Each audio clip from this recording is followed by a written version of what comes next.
পরশুরামের দুর্দান্ত কাজের জন্য ডিপার্টমেন্টের তরফ থেকে এবার পুরস্কৃত করা হবে পরশুরামকে, যে অ্যান্টি সোশ্যাল গ্রুপ দীর্ঘ 5 বছর ধরে সক্রিয় ছিল এই শহরেরই বুকে। সেই টিমের 21 জন দুষ্কৃতী ইতিমধ্যেই ধরা পড়ে গিয়েছে পরশুরামের তত্ত্বাবধানে।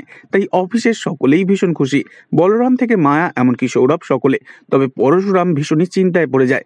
সে ভাবতে থাকে এই পুরস্কার কিভাবে সে নিতে যাবে। তখন বলরাম পরশুরামকে বুদ্ধি দেয়। পরশুরামের পরনে থাকবে পুলিশের ড্রেস আর মুখে থাকবে চড়া মেকআপ। সেই কথা মতো পরশুরাম যায় পুরস্কার আনতে। তবে পরশুরামের এই অ্যাওয়ার্ড সেরেমনির ব্যাপারে শুধুমাত্র জানতো লাট্টু।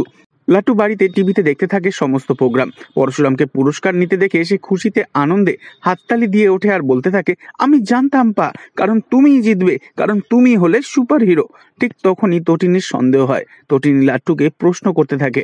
এরপর আচমকাই পরশুরামের পুলিশ ড্রেস পরা অবস্থায় একটা ছবি তটিনীকে ফোনে পাঠায় তটিনীর নিজের বোন।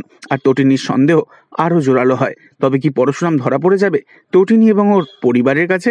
নেক্সট আপডেট জানতে অবশ্যই সাবস্ক্রাইব করে রাখবেন। ধন্যবাদ।